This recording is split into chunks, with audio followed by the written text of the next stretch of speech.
देखिए, जो वेद में स्वर होते हैं वो 5 स्वर होते हैं। वैसे तो व्याकरण में भी ये सभी स्वर बताए गए हैं और वहीं से व्याकरण से ही हम उसको जानते हैं अच्छी प्रकार से, किस प्रकार से कहाँ कौन-सा स्वर है। तो क्योंकि ये स्वर विषय है तो जो लोग व्याकरण पढ़ रहे हैं हम में से, उनको थोड़ी सुविधा होगी, बाकियों को थोड़ा समझने में थोड़ा कष्ट हो सकता है। फिर भी प्रयास करेंगे क्योंकि देखिए स्वर पहचानना यह एक केवल चिन्ह के आधार पर नहीं है। चिन्ह के आधार पर है, परंतु संपूर्ण नहीं है। मतलब पूरी तरह से केवल चिन्ह के आधार पे नहीं पहचान हो सकती। तो हाँ हाँ। निवेदन करूंगा बहन कमला जी, कृपया अपने माइक को म्यूट रखें।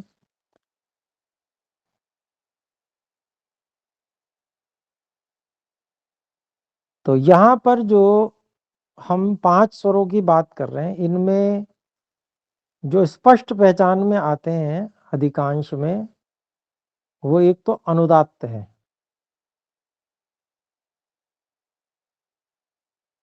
अनुदात्त का जो चिन्ह होता है वो जहां मात्रा होती है, वर्ण होता है, मात्रा होती है, उसके नीचे एक पड़ी रेखा होती है, लेटी हुई रेखा नीचे की तरफ, पंक्ति में नीचे की तरफ अनुदात्त की रेखा होती है। तो उससे हम समझ जाएंगे ये अनुदात्त है। फिर उसके बाद में एक होता है सन्नतर। सन्नतर होता अनुदात्त ही है,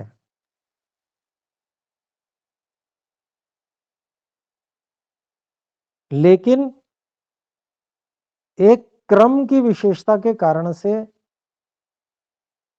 उसका नाम सन्नतर या निघात इस रूप में कहा जाता है।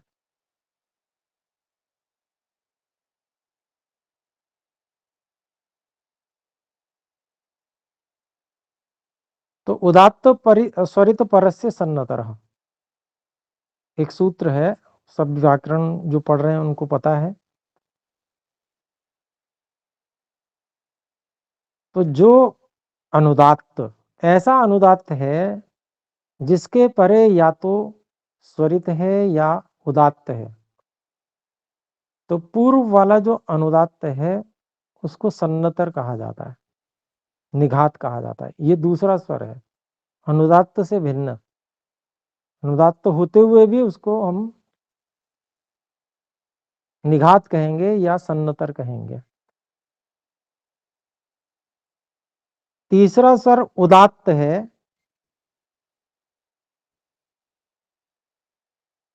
उदात्त का कोई भी चिन्ह नहीं होता, जहां कोई चिन्ह नहीं लगाया वहां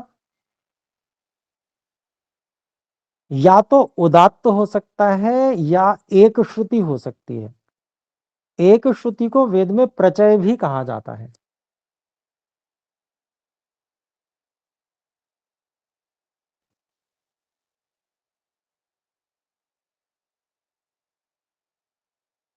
तो अब यहां पर कैसे हम देखेंगे, उसमें सूत्र ही काम आएंगे कि क्या एक श्रुति है और क्या उदात्त है। बहुत कुछ तो जो व्याकरण पढ़ रहे हैं उनको काफी कुछ पता भी होगा, लेकिन फिर भी यहां पर सूत्र के माध्यम से बताने का प्रयास करूंगा।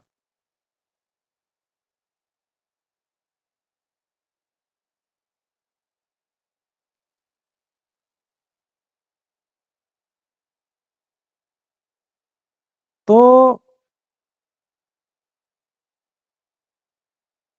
एक श्रुति और उदात्त, इन दोनों में कैसे पहचान की जाए। अगर हम दोनों में से एक की पहचान कर लें तो हमें ये पता चल जाएगा कि ये वाला है, तो दूसरा अपने आप परिशेष न्याय से हो जाएगा। क्योंकि जिस पे कोई चिन्ह नहीं है, जहां भी कोई चिन्ह नहीं है, वो समझ लीजिए या तो वो उदात्त है या फिर वो एक श्रुति है। तो हम एक श्रुति की पहचान आसान है, उसको समझ जाते हैं पहले। तो स्वरितात् संहितायाम अनुदात्ता नाम एक सूत्र है, इससे हमें एक श्रुति की पहचान हो जाती है। और इसमें क्या कहा गया है कि स्वरित से उत्तर संहिता विषय में जितने भी अनुदात्त होते हैं उन सबको एक श्रुति हो जाती है। और जैसे ही जो अनुदात्त होते हैं उनको एक श्रुति आदेश होता है तो अनुदात्त बिल्कुल हट जाता है और वहां पर कोई चिन्ह नहीं रहता, एक श्रुति हो जाती है, यानी कि प्रचय प्रचय हो जाता है। तो प्रचय जो है उसकी पहचान यही है कि स्वरित के बाद में जितने भी ऐसी मात्राएं हैं जिन पे कोई चिन्ह नहीं है वह प्रचय कहलाएगा, एक श्रुति कहलाएगा। और जो एक श्रुति नहीं है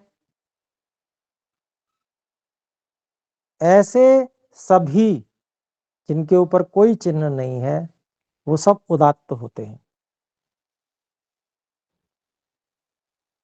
तो ये पहचान हमको हो गई होगी, मैं समझता हूं। जी गुरु जी। ठीक है, तो यहां पर हमने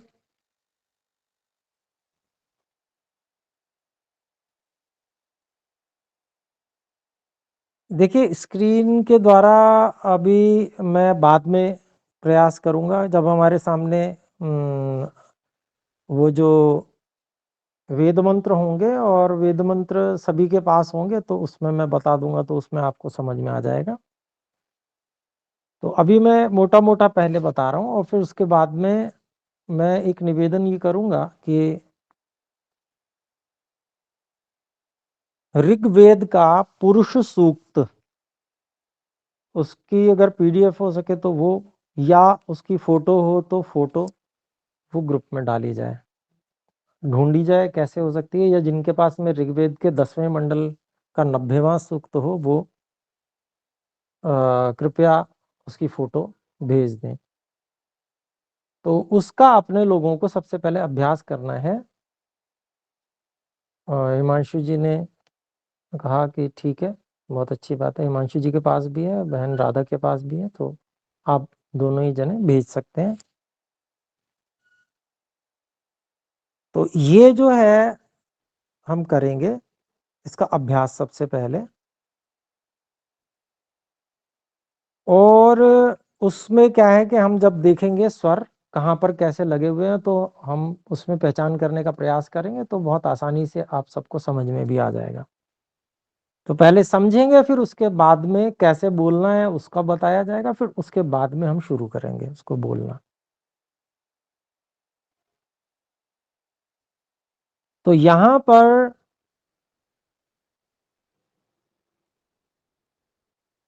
हमको ये जानना है कि सभी वेदों में एक ही प्रकार से स्वरों को बोला नहीं जाता, कुछ अंतर है।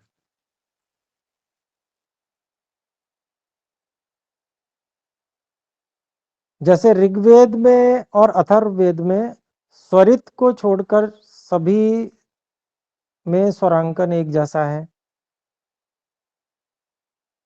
लेकिन यजुर्वेद में जो स्वरित के भेद हैं वो 5 हैं, उनके बारे में भी मैं अभी बताऊंगा। तो जो अनेक भेद हैं उनके किस प्रकार से कहाँ उच्चारण होते हैं उसमें पहले पहचानना फिर उसको उसी रूप में बोलना ये थोड़ा सा क्लिष्ट पड़ता है, इसलिए अभी हम यजुर्वेद को स्वर सहित नहीं बोलेंगे, ऋग्वेद को लेंगे। ऋग्वेद में कुछ आसान पड़ता है। तो जब एक विषय ठीक हो जाएगा और उसमें थोड़ा आत्मविश्वास हो जाएगा फिर अगला थोड़ा कठिन भी ले सकते हैं।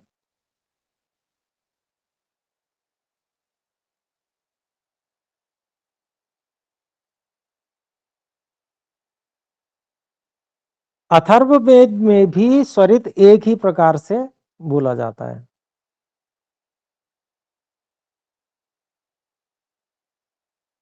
अच्छा, हमने उदात्त और प्रत्यय इनकी पहचान की। इसके अलावा हमने अनुदात्त और जो सन्नतर हैं, निघात हैं, उनकी भी बात कर ली।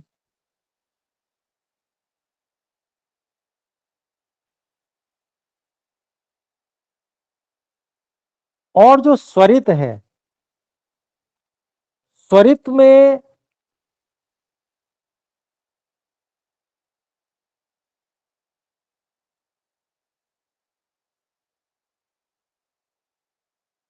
हमको ये समझना है कि स्वरित जो है वो उदात्त और अनुदात्त का समाहार है।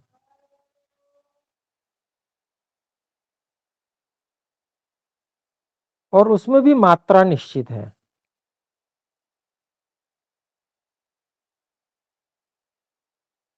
जब हम किसी स्वर को बोलते हैं, ह्रस्व स्वर को बोलते हैं, तो वह ह्रस्व स्वर में एक मात्रा होती है। जैसे हमने बोला अ,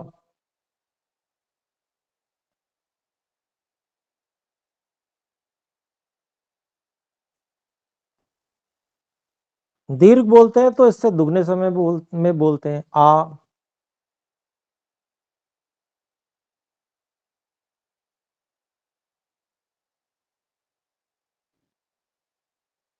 और प्लुत में तीन मात्राओं के बराबर बोलते हैं। तो ये तो जो भेद हो गया वो समय का भेद, समय के भेद के अनुसार हो गया, उकालो ह्रस्व दीर्घ प्लुतः, उस सूत्र के अनुसार। लेकिन जो स्वरित है उसमें उदात्त की केवल आधी मात्रा है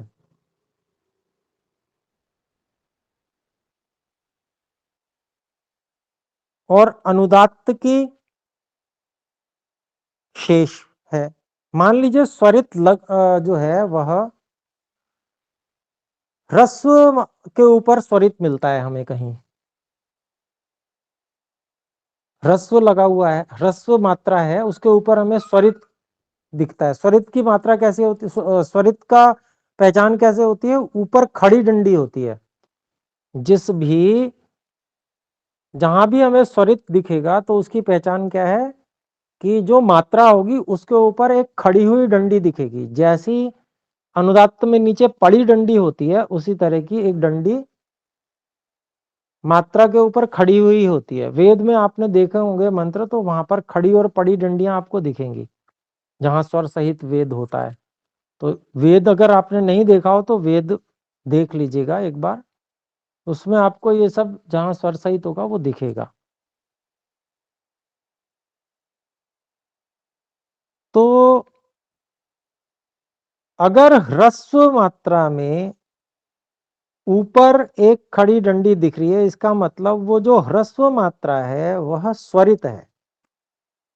और वो स्वरित है तो उसमें एक मात्रा है, कुल मात्रा एक है। अब कुल मात्रा एक है तो उसमें कैसे स्वरित में उदात्त और अनुदात्त का समाहार होगा? तो जो सुनिश्चित है उसको पहले ले लीजिए। उदात्त आधी मात्रा है,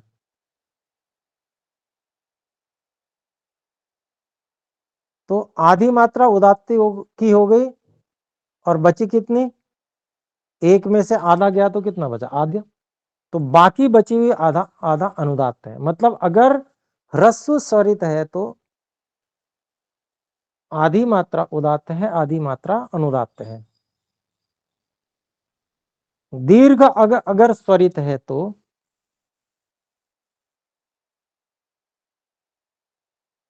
उसमें कैसे उदात्त और अनुदात्त का समाहार होगा? तो आधी मात्रा उदात्त होगी और शेष नहीं, डेढ़ मात्रा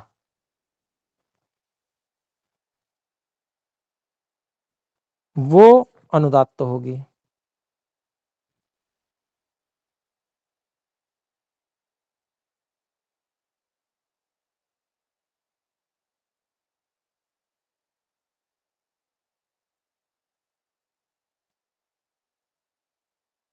तो ये बात हमने कि इसमें से हाथ उठा है, क्या कुछ पूछना चाहते हैं?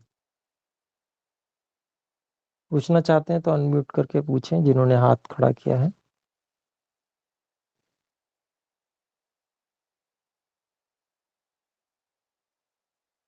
हाँ, कोई भी अनम्यूट कर सकते हैं जो पूछना चाहते हैं।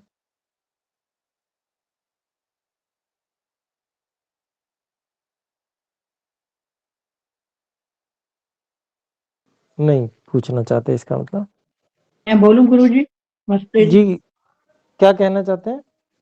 मैं मंत्र पाठ करूं क्या? नहीं नहीं, अभी मंत्र पाठ का समय नहीं आया है। जब मंत्र पाठ का समय आएगा तो आपको बताया जाएगा।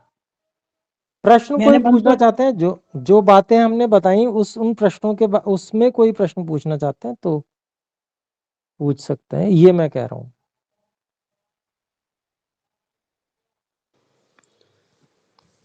चलिए तो आगे बढ़ते हैं। स्वरित के विषय में, अगर स्वरित के प्लुत के ऊपर है तो क्या होगा? क्या हम में से कोई बताएंगे?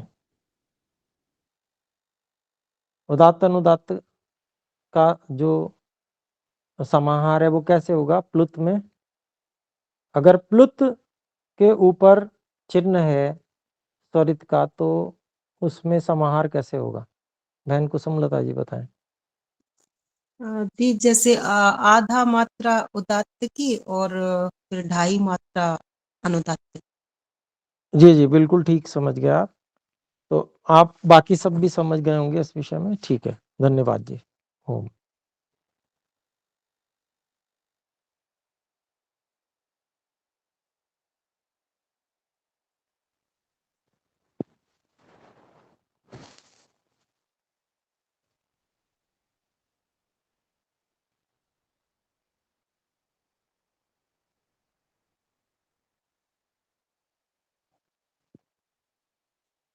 यहां जो जिसको हमने निघात कहा था, जिसको हम सन्नतर कह रहे थे, उसका एक और नाम है, उसको अनुदात्त तर भी कहा जाता है।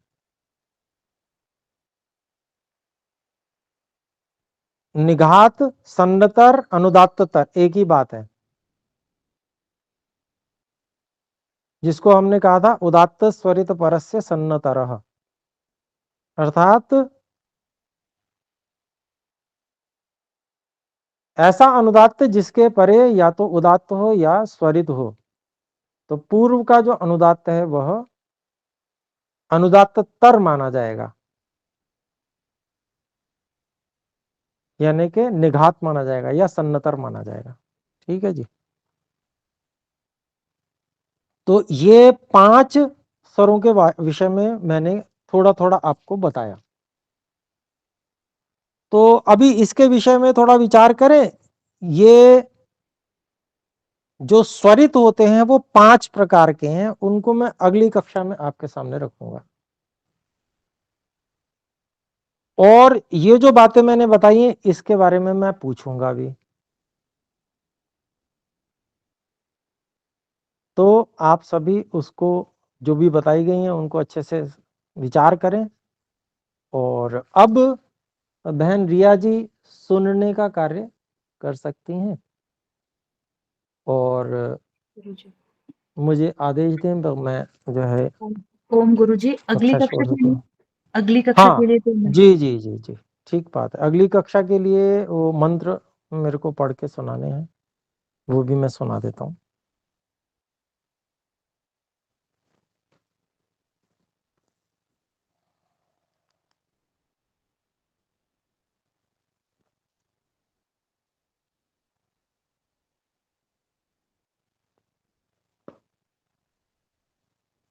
पंचम अध्याय का 26वां मंत्र है। ओम देवस्य त्वा सवितुः प्रसवेश्विनोर्बाहुभ्यां पूष्णो हस्ताभ्याम् आददे नार्यसीदमहं रक्षसां ग्रीवा अपि कृन्तामि यवोऽसि यवयास्मद्द्वेषो यवयारातिर्दिवे त्वान्तरिक्षाय त्वा पृथिव्यै त्वा शुन्धन्तं लोकाः पितृषदनाः पितृषदनमसि।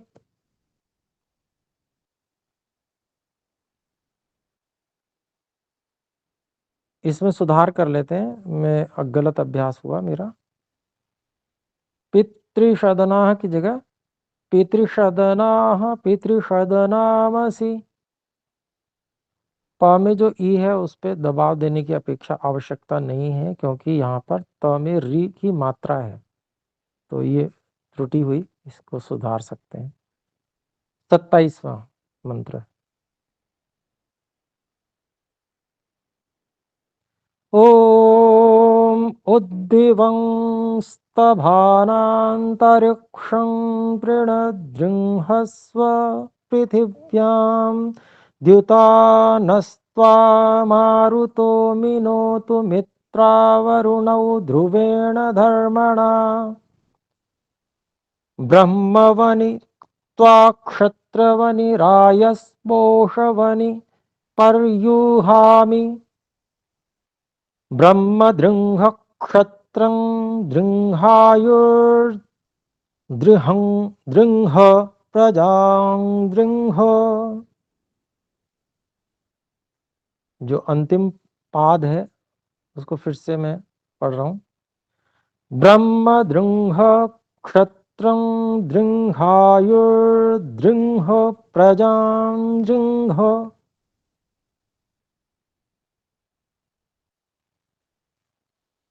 तो इन दोनों का अभ्यास करना है। धन्यवाद। ओम। ओम नमस्ते गुरुजी। नमस्ते जी। ओम। नमस्ते गुरुजी। नमस्ते।